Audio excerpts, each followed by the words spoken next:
of the small intestine, some portions of it, some of it migrate in and out, and same thing with large intestine. Retroperitoneal means only one side, and specifically the front side of an organ, is covered by it. So really, retro means behind. So we have duodenum, pancreas, and parts of the large intestine, and technically the kidneys also. So if I jump back here for a second, so here you see how they're sitting on the outside. So this side of them would be covered by the peritoneum, and the back side is not.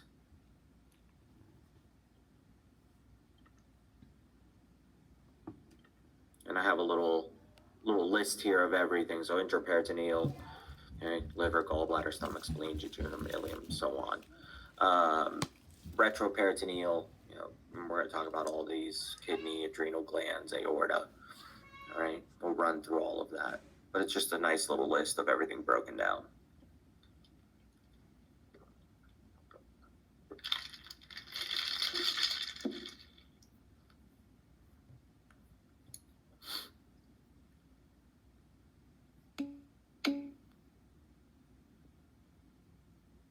Yes, it's a list.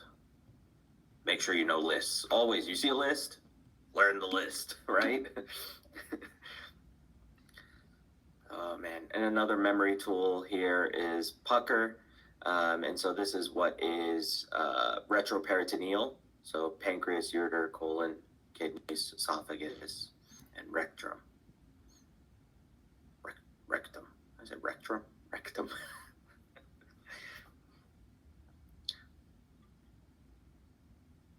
I like memory tools. They always help.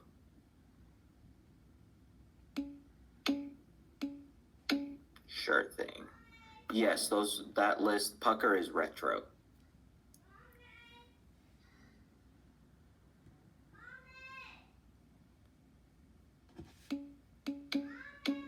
Cool. So pucker, this list is retroperitoneal. So behind the peritoneum. So only the ventral. Remember, ventral is front. Remember, I vent. Vent is on the front or the front.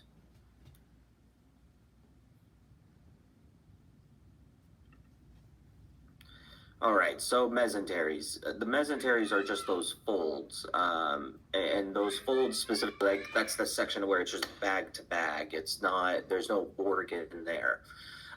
So there's a couple that we need to learn, and honestly, like, one of the best things we did is, like, yeah, we have an online lecture, but we have the in-person labs. This stuff is going to confuse you when you're just trying to read it and memorize it, but when you guys dissect the cat, it'll become so clear. All right. So it's awesome that we have the labs back in person. So the first one we talk about is the falciform ligament. So this is bag to bag, or really it's visceral peritoneum to visceral peritoneum, and it's specifically the portion where it connects the liver to the diaphragm. So when you guys are looking at the cat, you see the diaphragm, you see the liver below it, and you'll see a little thin bit of tissue connecting between the two. That's your falciform ligament. The lesser omentum, this is from lesser curvature of the stomach. So if the stomach's like sitting here like this would be the lesser curvature. This backside, the bend in it would be the greater curvature. So from lesser curvature to liver is lesser omentum.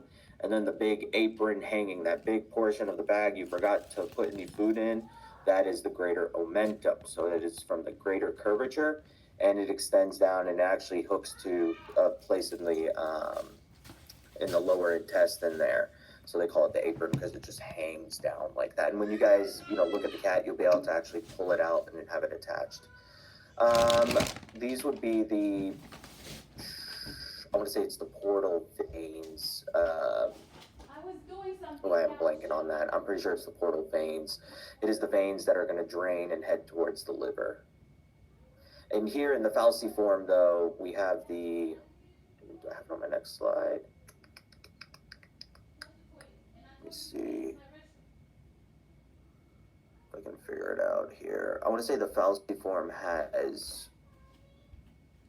the hepatic artery, hepatic vein. I want to say it specifically has those off the top of my head. Let me see. It's been a little while since I've taught AP2. A little rough. correct? Okay, see, I remembered something. All right, so here we can see there's falciform right there. Here's lesser, and then here's greater. All right, that's the apron.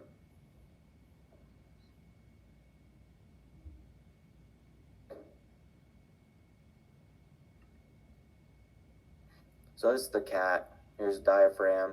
There's falciform. There's liver, gallbladder. It's actually green. And then spleen is way over here, and the greater omentum here, the apron. So it's like a little fatty layer. It's kind of wild because you see how there's fat in there. People don't think about this. Like all this yellow is kind of fat. How fat deposits around tissue and organs, and we always think, like, oh, it's just wrinkle my skin, it's not a big deal. No, it deposits in these areas and can actually start to compress organs like the heart, for example, affect function, and stress the organ. There was a really cool documentary. I can't remember who did it. I want to say it was like on Netflix or something, and it was like autopsy, obesity or something like that. A really neat autopsy they did, and they walk you through the whole autopsy, and it was on this lady that was, she donated her body to science. She's probably like 5'5", 250 pounds, and they show you how the fat infiltrated into the organs and all of that. So it was pretty neat. Let me see. Autopsy, morbidity.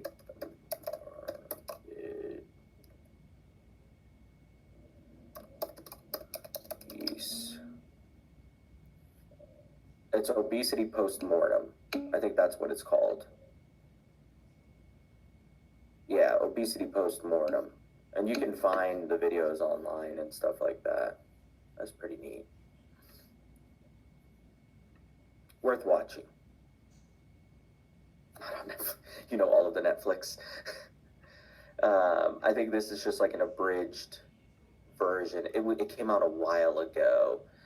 This is just an abridged version. You can take a look at it later. All right. Well, very neat. So here they pulled the greater omentum away. And then here we can see there's mesentery between the intestines. So when you guys look at this, you'll see like small intestine will wind through, and then we'll see large intestine curving around when you guys look at the cat. It should have been hepatic artery, hepatic vein. So we talked about intraperitoneal, retro, and mesenteries.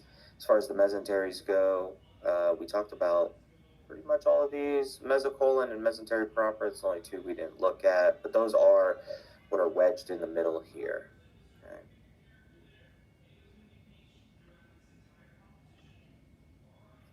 All right, so as we work through the digestive system, we look at kind of the whole, which is the macroscopic, and then the microscopic, the actual individual tissues.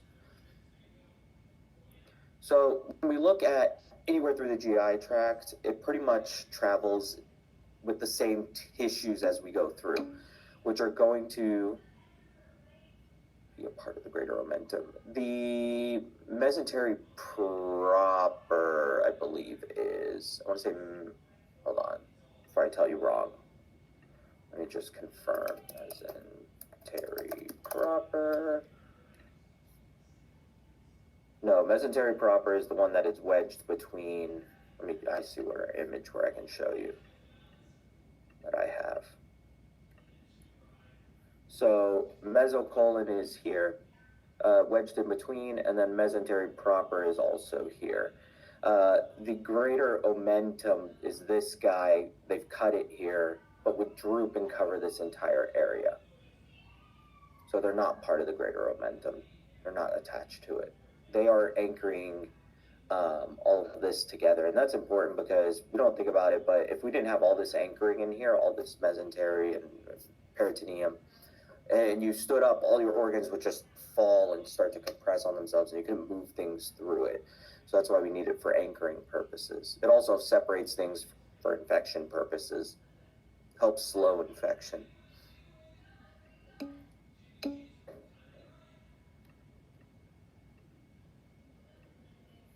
All right. For mesentery proper, right?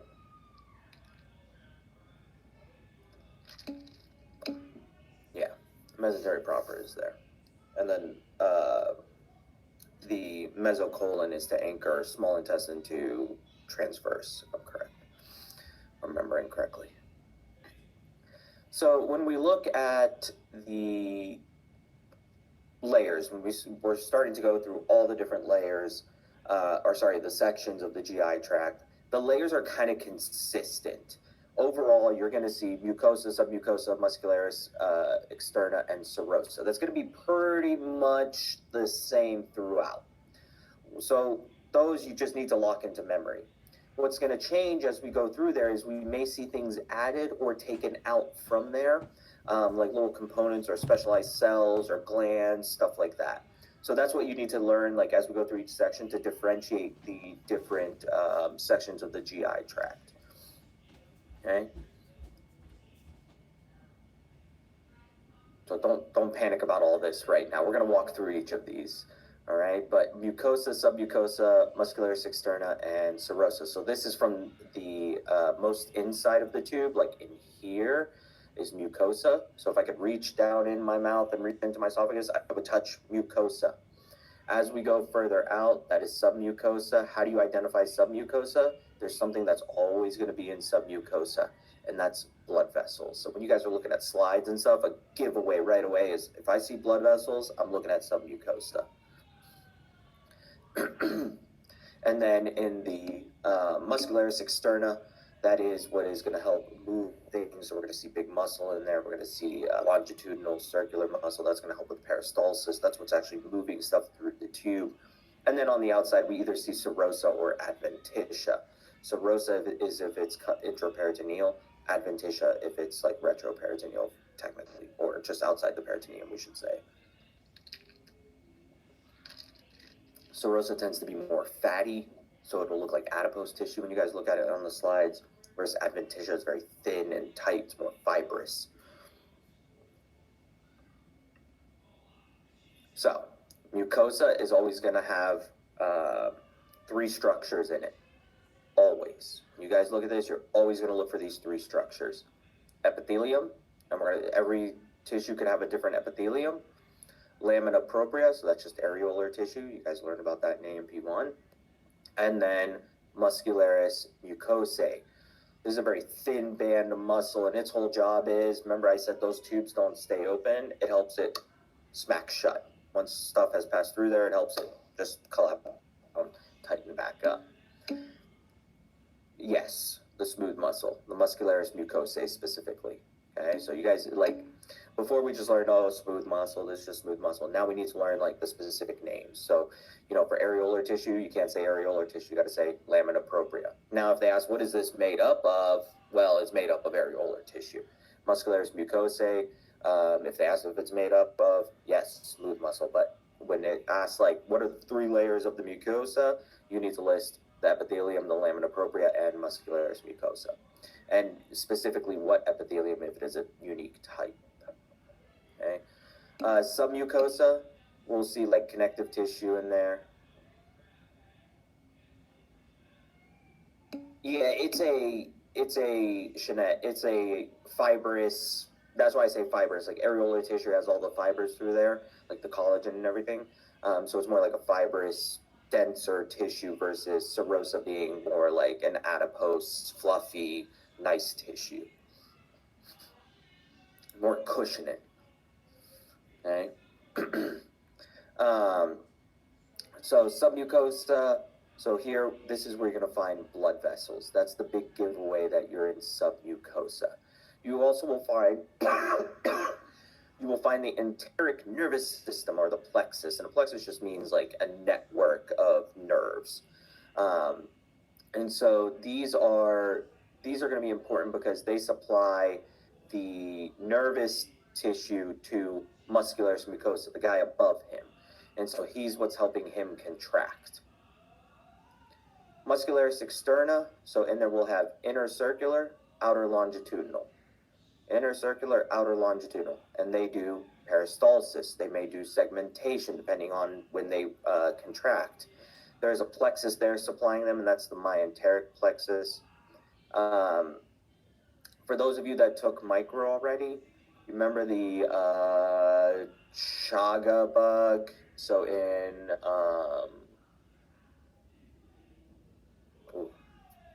causes megaesophagus, megaduodenum, or megacolon. You guys learned, megacolon, not megaduodenum. Megacolon. Come on, what organ? What was the organism that caused that? Trypanosoma brucei. I'm gonna call Mayoski and Niphioma out because they just sat and Stacy, they just sat through my micro and they're not chiming in. Oh, and Fatima, yeah. Who else is in here? And Edgar. Oh, shame on you guys. Just sat through micro with me over the summer and you forgot already. All right. So we learned about this organism, Trypanosoma brucei. And what it does is actually, like, when it affects you, it paralyzes this myenteric plexus. And because it does, this muscle can no longer contract. They get megacolon. It actually expands and can rupture. It can also cause megaesophagus, same thing, because it paralyzes the myenteric plexus and can paralyze it permanently. You also will see in, like, patients with, like, Down syndrome for some reason. I've personally seen that. This kid came in when I was on my peds rotation, and he periodically had to be sent to the hospital for an enema because it's paralyzed, and you could literally palpate. You just touch on his stomach while he's laying down and push down it. I mean, you could feel just a log through there in the ascending colon. It wouldn't move. It's not anything he did, nothing. It's just his luck, right? Just traumatized from the summer, right? Serosa. So serosa is more of it says areolar. I think that's what Jeanette was asking. It says like an areolar, but it also looks like a fatty tissue when you look at it under the slides, or under the microscope, I should say. When you're looking at the slides, you'll see adipose tissue in there. It's always a very big giveaway that that's serosa. Versus adventitia, it's very thin, it's very dense, fibrous tissue. Typically looks like two layers of cells or so that are kind of yellowish in color, just very dense tissue there. So serosa is usually more for like cushioning the organs, versus adventitia is more for like attachment.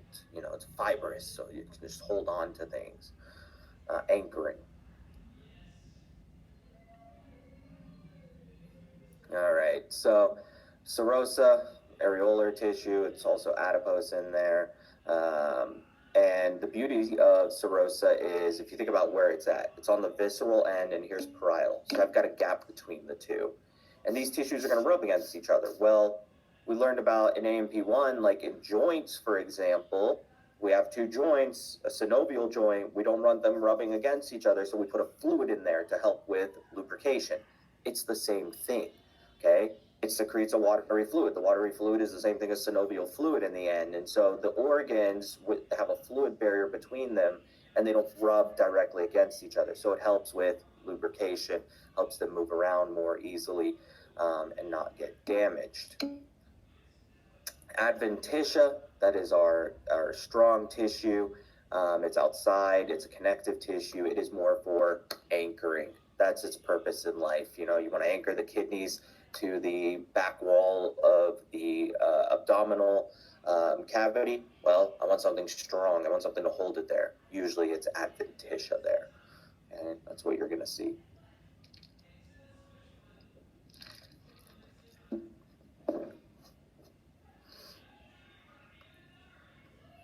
All right. When we talk about control in the body, so there's nervous control, right? Fast, boom, sudden, done. All right, very specific point action. And then there's endocrine. Okay, endocrine is hormones. We flood the body with these chemical transmitters. Any cell that has a receptor for that specific chemical transmitter can respond to it. Think about it. If I dump If it takes longer, it is slower, it is more diffuse, and it acts longer. Think about it like this. If Tiger jumps in the room right now, okay, you're going to hear me scream like a little girl and run. All right? And in that process, what's going to happen to my body? Adrenaline is going to dump, and what's going to happen to my body? I'm going to start heart rate increase, right? You get an adrenaline rush. What happens? Heart rate increase. You start sweating, so you cool down. The blood vessels will constrict in areas so that the blood pressure can increase and be moved in different areas. What else? What about your airways? It's fight or flight. What about your airways? Breathing rate increases, airways open up, you pee yourself. Well, you shouldn't pee yourself. You shouldn't, right? I don't want to be running and have to think about peeing and pooping, right? So we shouldn't have those. Pupil dilation, my eyes should open up so I can see better. So that's all epinephrine. That is all adrenaline. It's a diffuse reaction. Versus if I want to move my arm, only my arm can move and that's it. If I want to move my legs, I can just pump them and move along and that's it, and not have that grand reaction. That is endocrine versus nervous. Nervous is very pinpoint, very, very specific, versus endocrine can be the entire system. Now, that being said, they can kind of work hand in hand. We have a nervous signal that goes from the brain and goes to the adrenal gland that we'll talk about that's going to release norepinephrine into the body. So it's going to activate an entire pathway, the sympathetic chain. It's going to hit as many things as it can through the nervous. It's also going to hit the adrenal gland and release epinephrine and norepinephrine into the body and get everything else. The beauty of it is, instead of having a specific line to every spot, and having all these wires, these nerves going through your body, you have a chemical system to transmit it. It's like, imagine if your cell phone had to have a line to it. Imagine how many lines it would be walking around. Like, you know that commercial where they were advertising where they had all the lines going up? Okay, could you imagine we're walking through all that? How much chaos that would be, how big your body would be. Instead, we have a wireless system. We have a way to chemically transmit information. That's your endocrine system. So when we talk about nervous, we talk about autonomic. Autonomic is automatic, right? It does it automatically. I don't think about it. I don't need to do it myself. The body does it for me. And in there we have parasympathetic and sympathetic. This is going back to that yin and yang I was talking about. These both always work. It's never an on-off. It's never like, oh, just sympathetic or oh, just parasympathetic. No, it's a yin and yang. They're always working together. But at some point, what will happen is either we turn one down and the other one is expressed, or we turn one up and that one is expressed, or we turn this one up and that one's expressed. So if we say parasympathetic is rest and digest, sympathetic is fight or flight. If the tiger comes in here, look, boom, I'm going to have that reaction. Okay? I'm going to have a sympathetic reaction. We're going to see that big, grand effect in increased heart rate and all of that. Or I eat a meal. Parasympathetic turns up. I rest and digest. Everything relaxes. I don't need my heart rate to be high. I don't need my airways to be wide open. I don't need my eyes to be dilated. They can be more pinpoint pupils. Okay, that's parasympathetic. Or I can give you a drug. Trying to think of a drug. I can give you a drug like a beta blocker and turn down your sympathetic. I can slow your heart rate. Okay? So when we talk about the drugs, for example, if they work with the system, they mimic the system. So if it's a sympathomimetic, so the sympathetic system, and it mimics it, it's going to turn it up. If it's lytic lyses, destroys. It's going to turn it down. So if I take a sympatholytic drug, boom. Parasympathomimetic, boom.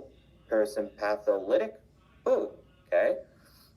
So just something to keep in mind when we get to that point, we talk about the drugs, right? So parasympathetic, rest and digest, that's going to really be affected through the vagus nerve, not vagus, should be an A. How many times have I taught this and just got that? High five me. Okay. Versus sympathetic, turns everything on, elevates the system. That's our fight or flight. right? So it's going to turn things off that are during the rest and digest. As far as the enteric system, so the GI tract, it is affected by both. Both have effects on it. And it can affect motility, so the movement of the food through there, secretion of enzymes in that pathway also. And the two plexi we talked about, they would be affected. Right?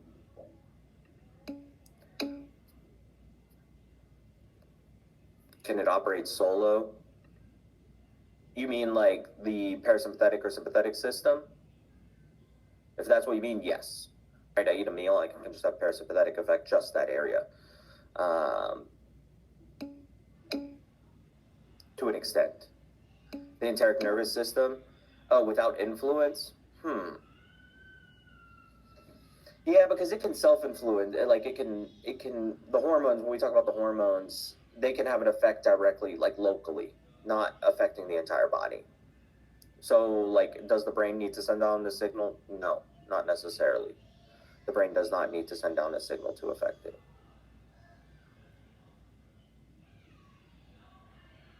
All right, so we're going to walk through like each organ basically. So as we walk through, we're going to talk about each unique feature of it, its effect on either digestion or absorption, if there is absorption there, right? So when we talk about the mouth, you have the teeth, you have chemical digestion, because in saliva there actually is amylase, an enzyme to break down carbs. And then mechanical digestion, it's that mashing, that mastication, the chewing of the food. All right, so in the mouth, all these structures, and you guys go through this in lab, so I'm not going to spend tons of times on like anatomy structures, because I know you guys get it covered in the lab, so I don't stress about wasting time here unless there's something unique or specific.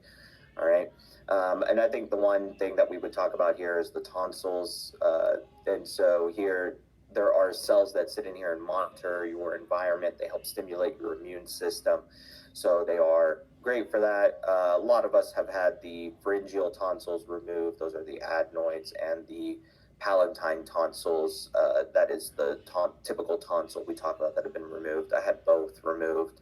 The pharyngeal grow back. That's just common, right? My wife says I snore, and I was like, I don't know what you're talking about. That's why I'm removed originally as a kid, because I was snoring as a kid, meaning they're too big. It was just affecting the airway. Now my wife complains that I snore. I was like, no, it's you. And then I wake myself up from snoring. That's when it's really bad, right? Well, I just... All right. So here's our palatine tonsils. Okay, lingual are down here, and then the pharyngeal would be up here. They don't have it shown here, but they'd be up here. So there's your palatine, lingual, pharyngeal. So these typically, they get like infected, stuff like that. They can block the airway, so that's why they get rid of them. It's not directly, the palatine don't grow back if I'm correct, but the pharyngeal do. They don't directly fight off infections, but they help stimulate the immune system, because it's a doorway into the body, right? So that's like the front line of the immune system. We can sense things, we can see it, we can train the B cells, the T cells, all that fun stuff. It's basically sampling the environment, and we'll see it kind of at the tail end of the GI tract in the ileum. You kind of see the same thing. We'll see the Peyer's patches or Peyer's patches down there. And it's kind of the same thing, because right before we leave the small intestine, go into large intestine where all the bacteria are, you have kind of the same thing. You have these pockets of cells that are sampling the environment to make sure, the immune system is stimulated. All right, so as far as the mouth goes, so here's our epithelium, stratified squamous. So this is what I was talking about. You need to know specific epitheliums when you're talking about, looking at mucosa. So here in the mucosa, it's stratified squamous. Why? Abrasion, right? Stratified squamous was for abrasion. So as you're eating, you're shedding cells. And so it needs to deal with that. It's typically non-keratinized unless you agitate it frequently with like flossing, or you have like an electric toothbrush. It tends to become keratinized. That's completely fine. It just becomes, it's due to the constant abrasion or the constant agitation. And then below that, we will see lamina propria. Not areola. areolar. Another misspelling. I tell you, I didn't make these slides, so don't shoot me. Is the keratinization bad? No, not at all. You guys, if you grew up and your parents like to, build character in you and do stuff like manual labor all the time, you get calluses, right? I've been trolling my wife lately, just doing all the yard work, and I'm like, okay, this builds character. Come on, get that wheelbarrow. Just drive her nuts. All right.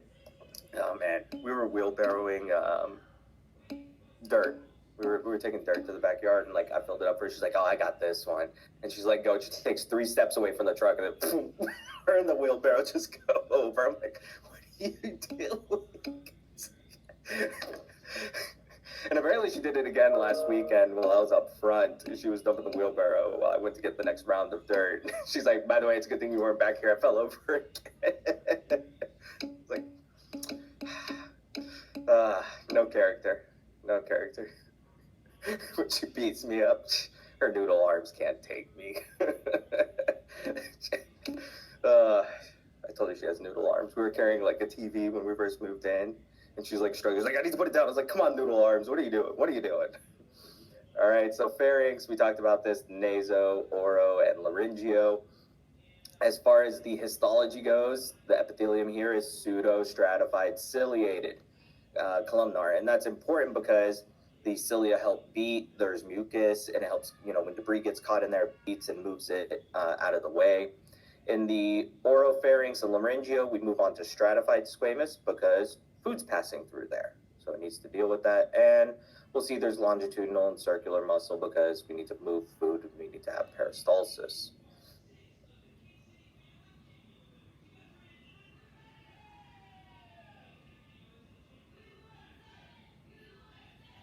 All right. As far as the esophagus goes, we're going to talk about all of this. We talked about some of it a little bit, but we'll go through it.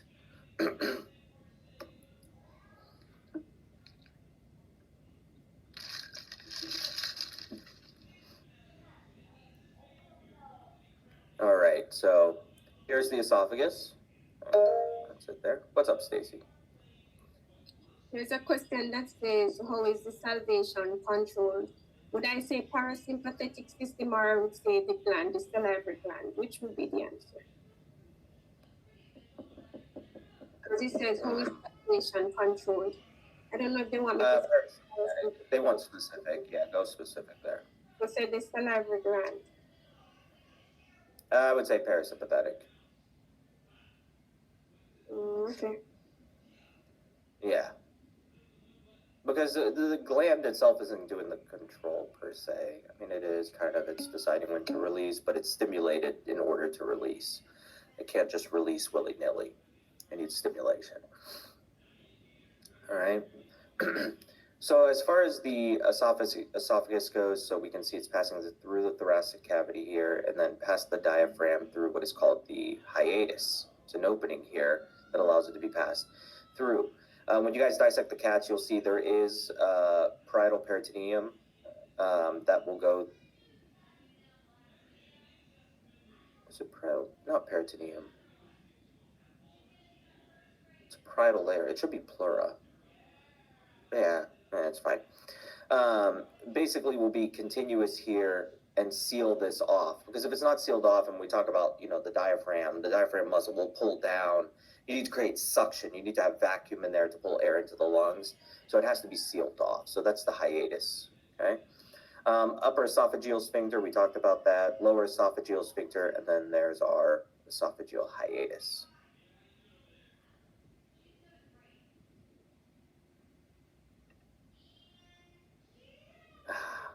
This is the story of my life.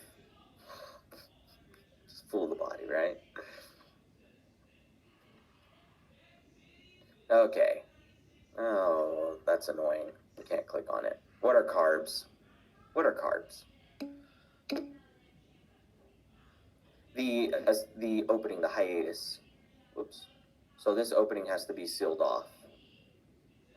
So that's the hiatus, the esophageal hiatus.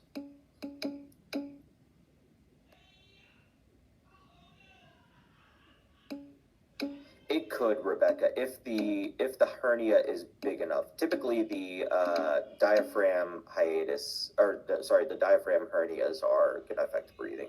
Hiatal hernias really aren't that bad because it's still sealed. It goes up like, say this is the tube with the esophagus, it goes up in there with the esophagus. So more it affects like heartburn and ability to swallow things sometimes. Carbs are sugar, okay? Yes, Edgar, it separates the diaphragm. It punctures, but like the diaphragm is I'll just say the diaphragm is a complete circle. There's just a hole right through the center of it. It's not a line where you have a true left and right. Okay. So yes, carbs are sugar, right? Monosaccharides are our smallest unit. If we take two sugars and we connect them, we have a disaccharide. And then if we have more than that, we have polysaccharides. Length of the esophagus, 10 or 12 inches, not centimeters, inches. Okay. Yeah, and it can affect the vagus nerve, can rub on the vagus nerve and agitate it, so not a fun process. You gotta correct them. So yeah, it's kind of wild when people think about like, oh, I'm gonna have complex carbs. Those are so much better for me. A complex carb and a lollipop. So a bowl of pasta and a lollipop have no difference. To your body, it means no difference. Why? It's going to break it down into individual sugars. How quickly it can break it down is the difference. So when you talk about, like brown rice versus white rice, there's no difference. Your body sees no difference. It's just how long it takes to break down the brown rice. It's a smoother breakdown. So when you talk about like for diabetics, when you look at the sugar spike, if they eat white rice, it's just easy, very quick, up and then back down. Brown rice tends to be a longer, more gradual breakdown.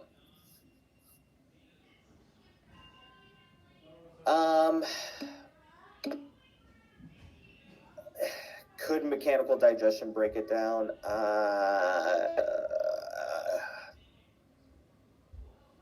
Maybe over time, even without water and enzyme, you can break it down. Possibly. I don't know about that. I wouldn't run with that. Shanette. We're really, for us, we want to learn that we need enzymes, we need water to break it down. We just want to learn that process because that's how test questions would be. There wouldn't be a question that like during mechanical digestion, can you break down, these bonds? For us, we would say no. In reality, I'm sure it's possible. Okay. So yeah, like that's a big thing when you stress with, diabetics. You go out into the world, you talk to diabetics. There's no such thing as good sugar and bad sugar. The body knows no difference. All the body knows is calories, right? So when you talk about with like a diabetic, you want to control their A1C, which is their glucose level over 3 months. That's what we're looking at. That's how we get the average versus the little pinprick glucose testing. When you look at that, the glycosylated hemoglobin is what the A1C is. It's a glucose saturation on hemoglobin. That's what we're testing. It gives us a better window. It gives a better view of what's going on with the patient, how they're controlling their A1C is really defining their disease progression. Because if there's excess glucose over time, it's damaging the organs. So we really coach them about what to eat, how much to eat, try and avoid, those quick sugary snacks because it's going to give you the spike that the body cannot control. Christy, that's going to be, I believe T10 is correct. So it's the hiatus at T10, roughly, right? The diaphragm is moving up and down, so roughly. But the big thing is coaching them how much to eat. I think that's like a big concept to think about. And proof of this is, you could take a patient and put them on a keto diet and they're eating nothing but protein and like fat and like some veggies. And guess what? If they eat too much, what's going to happen to their glucose level? It's going to go through the roof. All right. There's a lot of bad like misinformation out there. I remember I had some preceptor. He's old. Like old school doctors don't have to take continuing education, right? You would think that's backwards. A lot of the older doctors are like grandfathered and they don't have to do CE. And there was a patient that came in and on the glucose test, he maxed it out. The thing reads to 500. he maxed out the machine. That's insane. He should have gone to the hospital. This guy sat and told him, oh, it's okay. Maybe it's just one time. And the guy was complaining like headaches and blurry vision. It was not a one-time event. Yeah, like he should have been put on a drip. And was telling him like, oh, you should eat good sugars, you know, like fruit juice and fruit and candy. And I'm just sitting here, I'm like, face palm, man, no, that's inappropriate. Juice is probably one of the worst things that you can consume because our fruit is not designed to be consumed like that. You should consume it as a whole because that's how you get the fiber that's good for you, right? You never know. That's how you get the fiber that's good for you, and you get some glucose. When you talk about fruit juice, like, has anyone made their own orange juice? He was Ethiopian, so I think he got it from his country, but he did residency here. So how many oranges does it take to make your own glass of orange juice? A billion. Sounds about right, right? Let's go with 5. We saw above, we saw below. Let's go with 5. Can you sit and eat 5 oranges straight real quick? Like you can chug a glass of orange juice? Mm-mm. That's that bulking. That's the fiber, right? So we're not designed to do that. Good point, Kendra. Good point. I'm working on mine. All right. So when we consume these things, we have chemicals in our body that can break them down. And when we talk about carbs, you know, amylase is the first guy that starts breaking it down. And in our salivary glands, we release amylase. I mean, put a piece of bread or something in your mouth and just hold it there and let the saliva work on it. It'll start to dissolve it. Hold the lollipop in your mouth, you start to dissolve it. That's the amylase at work. That's what's breaking it down. Okay, so it is a chemical digestion. It is using water, hydrolysis, right? Water to break, and enzymes to break those bonds. Okay, enzymes are proteins, correct? We can use them, and they're specific, but they're specific to only certain things. All right, so hydrolysis, where does it start? Saliva. When we're talking about carbs, only carbs, okay? Got to be specific there. So when we're talking about the different things we break down, we're going to talk about carbs, fats, proteins. Carbs we start to break them down in the mouth using saliva because the amylase is present. Gastric juice can have an effect. Pancreatic juice, that's where the biggest effect is going to be. And then bile for fat, okay? Gastric juice is really only going to play a role for protein. Pancreatic juice is going to play a role for all of them. We'll see amylase, we'll see proteases, we'll see lipase, so we'll see all of that there. All right, so proteins, just a reminder, they are specific. They can be used over and over. They lower the amount of ATP required, so they catalyze reactions. Can enzymes break down without water? I mean, yes, but in reality, every juice secretion in your body, saliva, anywhere throughout the GI tract has water in it. We have tons of water. So if the enzyme is coming out, water is coming with it. It's not realistic for it to happen without water coming out. Wait, and I take that answer back. You must have water for the enzyme to work because you have to add the hydrogen and the oxygen to the molecules to break them apart. So you must have water. But when we're talking about the body, there's always water. There's always water available. All right. So when we eat something, we eat that pasta. It is a polysaccharide. It is a chain of glucose molecules. All right. We start to break it down, and when it's down to twos, those are saccharides. When it's down to individuals, those are monosaccharides. That's what you can absorb into the bloodstream. So walking through this is just, how do we get there? How do we do that? We start with amylase. Amylase is the first enzyme. Where is it? Salivary glands. It's also released from the pancreas, but we start with the saliva. And it starts to break that polysaccharide down to either shorter polysaccharides or potentially disaccharides. In the stomach, we don't really break down carbs unless that food bolus that we took in the stomach, in the center of it, the amylase is there to work. Why not the amylase on the outside? Why is that not going to work in the stomach?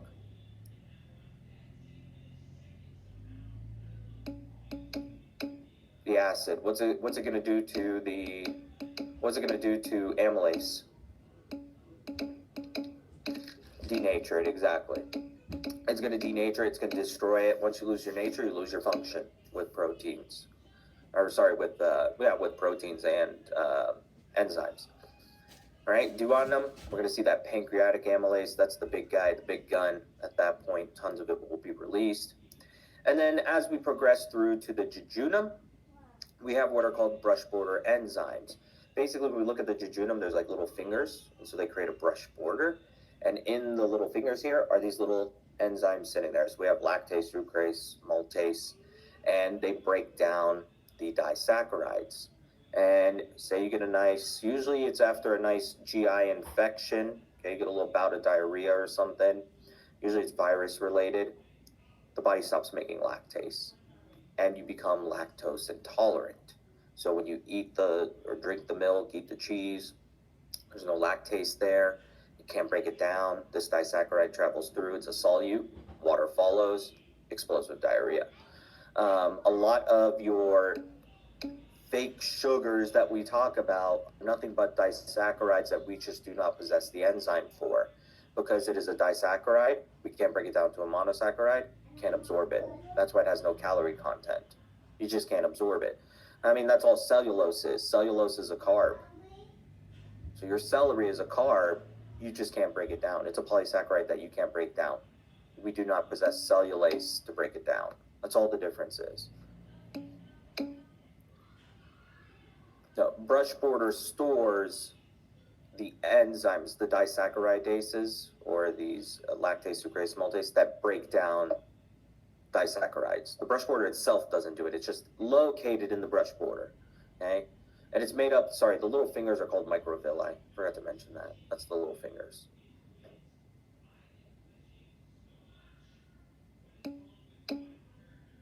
Correct. So when we talk about like celiac disease, for example, celiac disease, they have an issue where the microvilli get blunted. So instead of on your brush border, they start to look something like this. You can't store the enzymes, so they get diarrhea. They have weight loss. So with celiac disease, someone says, oh, I'm allergic to gluten.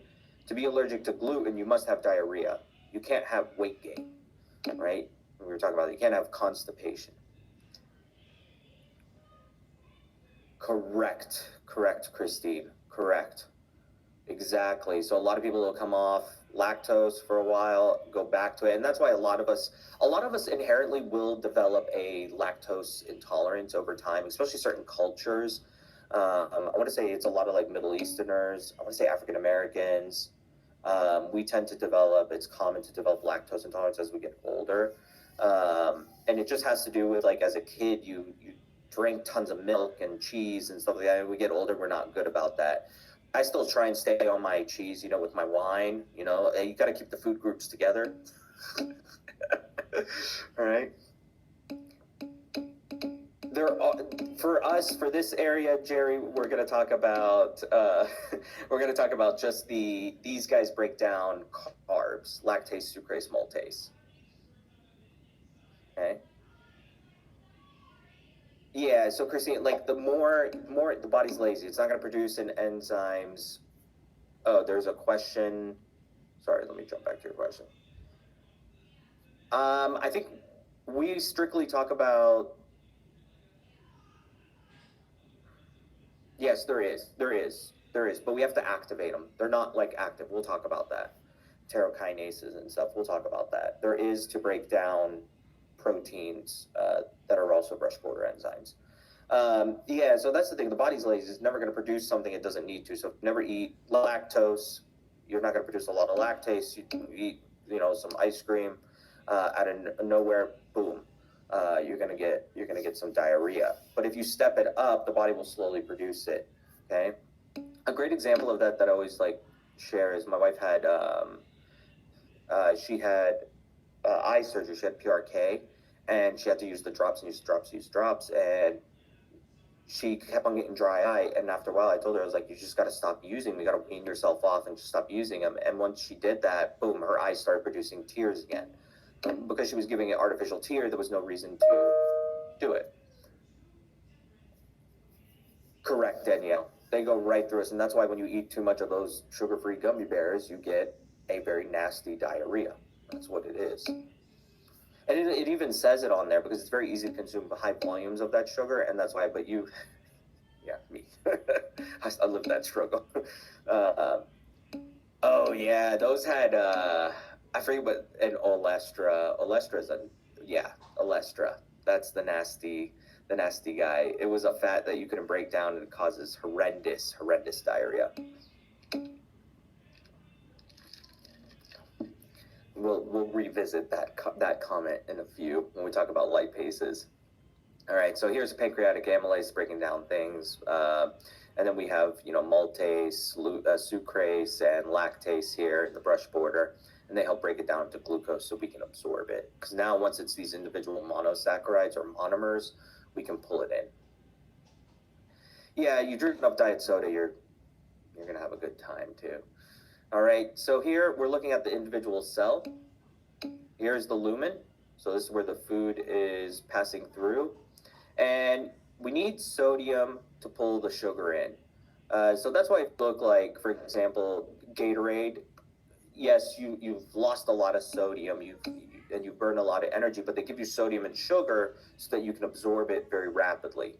And the reason is this is referred to as a co-transporter. There is a protein here, transmembrane protein, and he co-transports, meaning he pulls two things either the same way, like an antiporter here, potassium and sodium are antiporters, they go opposite, it's still a co-transporter, or a symporter, he pulls both together in one direction.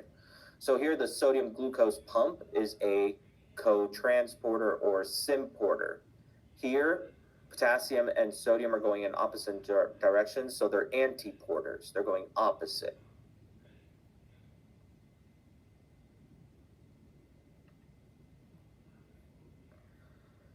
So, just to recap, carbs, we break them down. We start with the salivary amylase, then pancreatic amylase, and then we use the brush border enzymes, lactase, sucrase, maltase. All of this uses water. It is hydrolysis. We're using water to break it apart. Proteins, right? I think this weekend, Edgar will understand. I'm gonna make pulled pork. I'm gonna do it.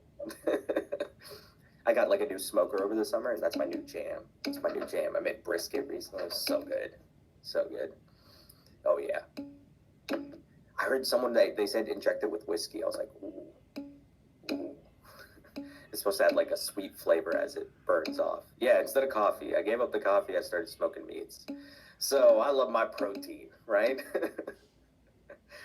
Okay. Oh yeah, I do the mustard. I do mustard for my binder. See, learn it. So with the there you go.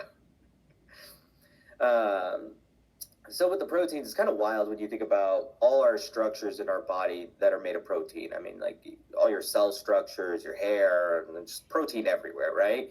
And it all amounts from 20 different amino acids. And you have essential and non-essential amino acids. And what that means is the essential you must acquire from your diet. The non-essential you can actually generate yourself.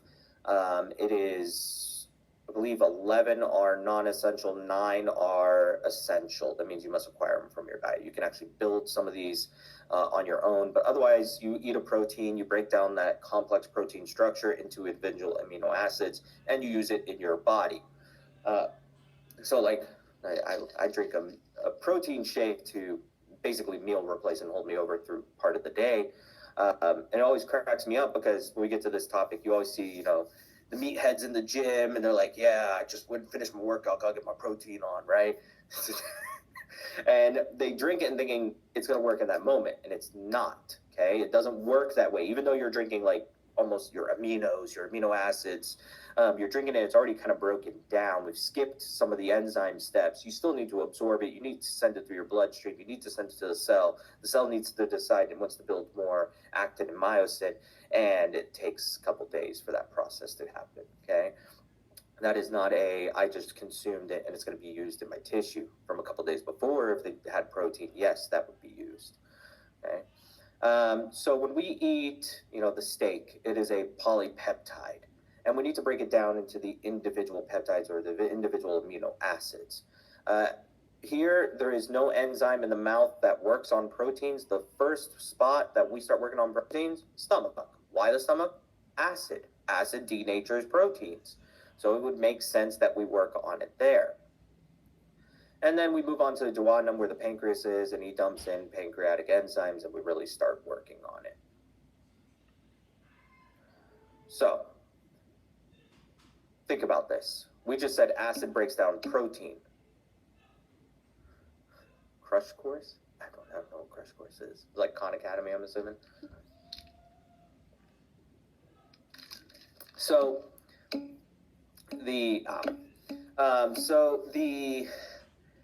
I'll look him up. So think about this though. I just said most of us, our cells, everything is made of crash course, is made up of protein. And I just said in the stomach we have acid to break down protein. Why is it not breaking you down? Someone already just mentioned zymogens. Stephen beat us to it a little bit, okay? And mucus. We have protection, and we need that protection. So zymogen is an enzyme, but a step back. He's not active yet. He's inactive. He's also called a proenzyme.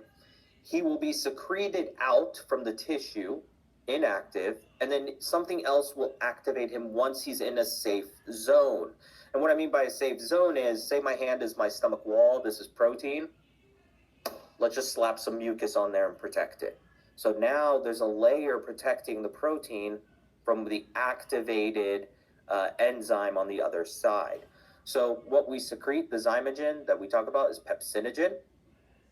He will be secreted out into the lumen of the stomach. He's now outside of the body. There's mucus to protect the body.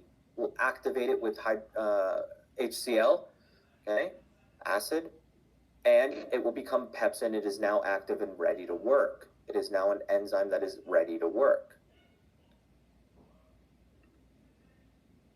So here, we also release zymogens from the pancreas.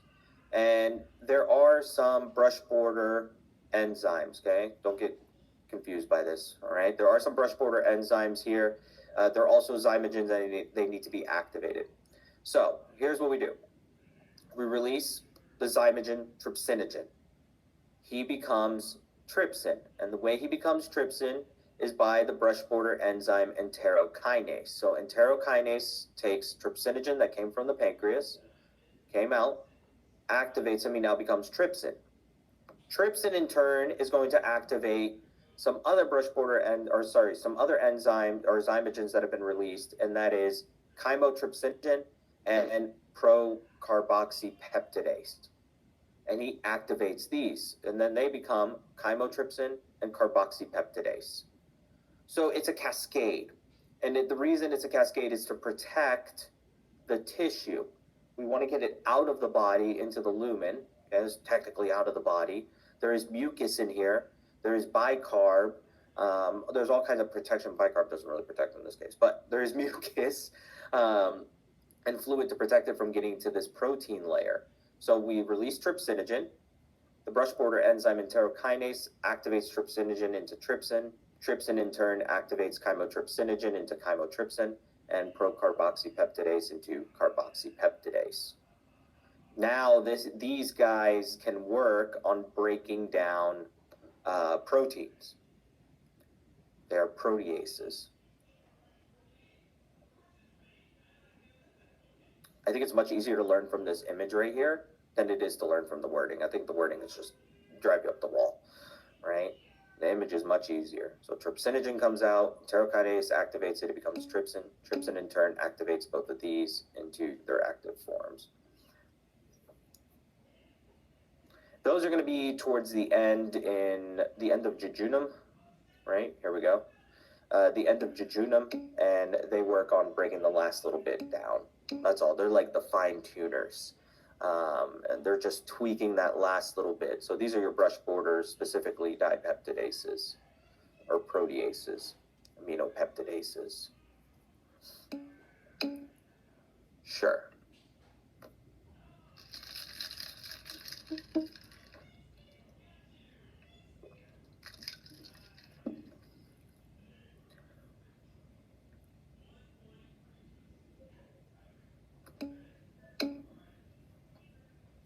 Light gonna turn on? No? Yep, there we go.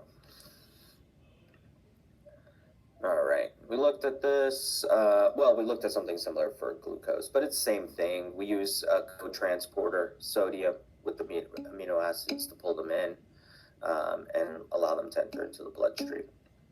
Sure thing.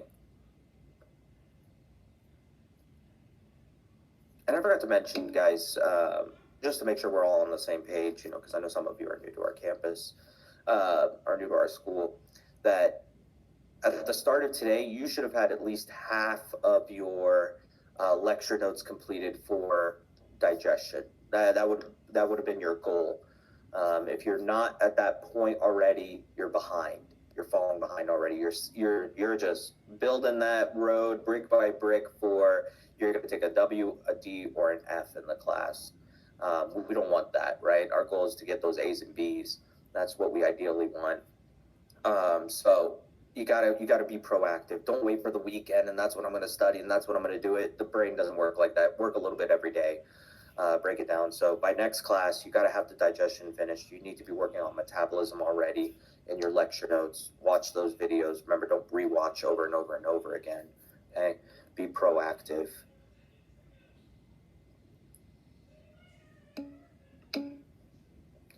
Yes, it is also hydrolysis for breaking down the proteins. All of these we're using water to break them down. All of them. Okay. So just to recap, in the stomach, using pepsinogen that becomes pepsin using HCl, we start to break down proteins. The acid itself also breaks down proteins. In the duodenum, we have our pancreatic enzymes being released that we talked about, and then in the jejunum, the dipeptidases and aminopeptidases.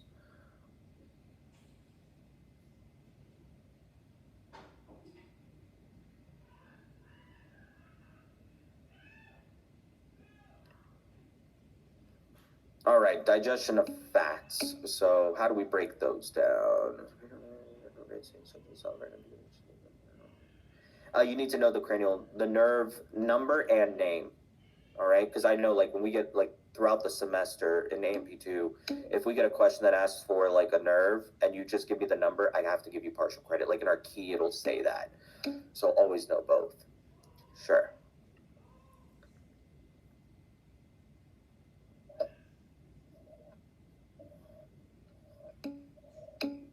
Welcome.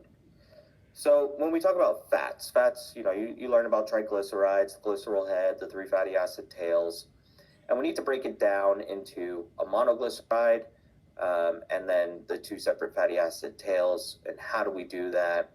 We use pancreas again. That's the first point that we start breaking down fat, is that in the duodenum due to the pancreatic juices coming out. So lipase, that's our first that enzyme that breaks things down. And what he's doing is, instead of having a big fat ball, he breaks it down into small little globules, all right? And bile also helps with that. So the bile salts, so when asked what bile is made up of, it's just bile salts, it's fine. The bile coming from the liver and the gallbladder also help break it down into these very small things. It's called emulsification, these little tiny pieces so that we can absorb them.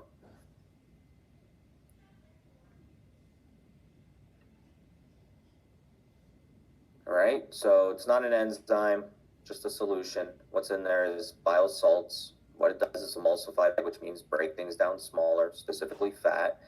And that allows the lipase to work more efficiently. And we're going to break it down into those monoglyceride and the 2 fatty acid tails.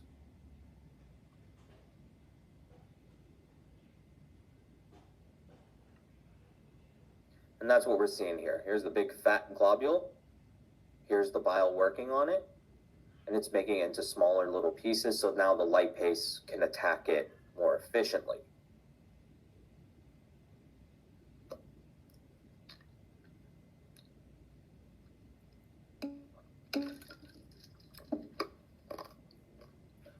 Myceles. Myceles. What am I saying? Myceles. Sure. So there was a drug, that's orlistat. Pretty sure that's the drug. Yep, Ally. So orlistat or Ally, y'all have probably seen it.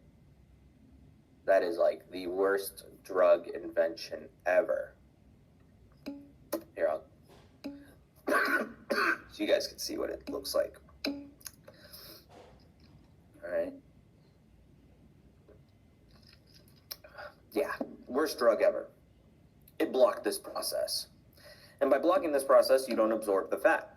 It's used for losing weight. It's still on the market. When you go in like drugstore or whatever, it's always like on the top. They always put it out of sight because it's such a bad drug. It blocks this process, and so you can't absorb the fat. And so it removes calories from the diet, and removes cholesterol and all that good stuff. The warning label on there is carry an extra pair of underwear because anal leakage could happen. It is great concept. It's very safe, but it is just horrendous idea. All right. It just, when you block this, it passes through and you could just literally poop yourself on the go. So they tell you that, there you go. Oh man. Yeah. All right. So orlistat is like the drug name, right? Side effect. Just put on a cell. Oh, oh man. Because they have a powder version. I think orlistat or Ally was like it's a pill. I believe it's a pill, and then there's like a powder you can sprinkle on your foods and consume it that way. It was supposed to be more effective. Yeah, effective at pooping yourself. Yeah, no, don't do it. Just don't eat the fat. How about that? All right. So just a recap: we use bile salts for emulsification to get it smaller, and then don't let her live it down. And then we use pancreatic lipase to work on it, to break it down into those monoglyceride and the 2 fatty acid tails, so that we can absorb it. We absorb that glycerol head, and then the fatty acid tails. So when we absorb them, which cell? It's going to be the exocrine cells. We don't. I don't know that we say specifically which. I think we just say the exocrine cells.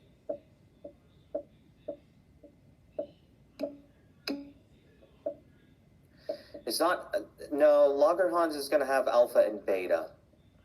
And so beta makes insulin, alpha makes glucagon.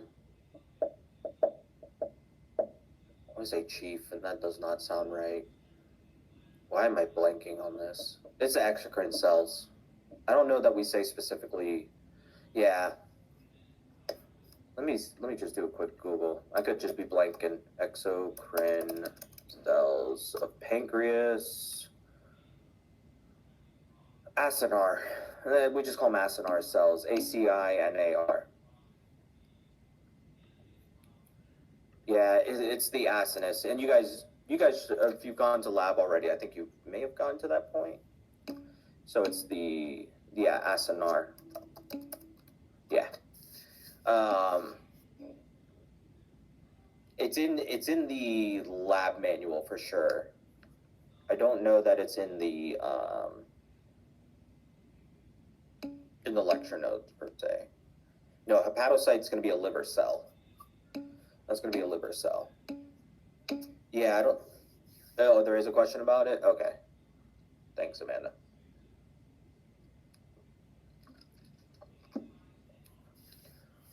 So with the absorption, we form what are called myceles. And so myceles are just this little ball of fat with the bile salt with lecithin attached to it, and that's what allows us to absorb it. And it passes through the epithelial cells, and once it passes through the epithelial cells, fat doesn't mix with water well, right? We can all acknowledge that. You think of your dressing where it's the oil and vinegar. It doesn't mix so well, okay? That's a problem. We can't have clumps of oil floating through or fat floating through our bloodstream. They will clog things. That will be a problem. So you get like a pulmonary embolism, okay? We don't want that. So what we do is we combine it with protein, and for the most part, specifically, it's albumin that the liver generates. And so we combine it with fat with protein, and we form what are called chylomicrons, or trying to think of the other name. I don't know. It doesn't matter. Chylomicrons, these lipoprotein. Thank you, lipoprotein. So these can be transported through the bloodstream. Basically, we just wrap the fat in a protein, and now it can be transported through. It'll enter into lacteals first, okay? We don't go straight into the bloodstream. We enter into lacteals, so from the epithelial cells into lacteals, the lymphatics, and then we'll drain into the bloodstream. So fat goes into lymphatics. Carbs and proteins go straight into bloodstream. And these enter pretty quick, and if anyone has drawn blood before on someone that ate a fatty meal recently, you've seen the chylomicrons. You can see them in the cholesterol would be a form of lipoprotein. It is one of the variations, but for us, we learned chylomicron. Okay, there's different variations like LDL, which is low density lipoprotein, HDL, high density. There's VDL. There's IDL, intermediate, like there's variations of it. It just depends on which one you're talking about. But like one time I drew blood on a patient, and she was a geriatric patient who had like dementia, stuff like that. And I had to coax her to allow me to draw blood on her. Finally bribed her with Diet Dr. Pepper. Yeah, and so I drew blood on her, and before I even spun it down, there was that white layer. And I was like, oh, that's pretty intense. That's how much fat was in her bloodstream. And I was like, I went up to the one of the MAs, and I was like, what did they have for lunch today? Because it was in an assisted living home. And she's like, oh, they had fried chicken. I was like, oh, okay. And it was maybe an hour or so after they had eaten lunch, or an hour or two. But it was just pretty crazy. Without spinning the blood down, I could see the chylomicrons. So we didn't check for LDL and stuff. All right, so here we can just see the bile salts, our little, as we've coated them with lecithin, they form micelles, and then we can absorb them into the lacteals and the lymphatics. Yeah, I haven't had fried chicken in ages. See, I'm healthy. Here they're just showing how they've been broken down, just a visual image of everything that we talked about, if you want to grab a picture or anything.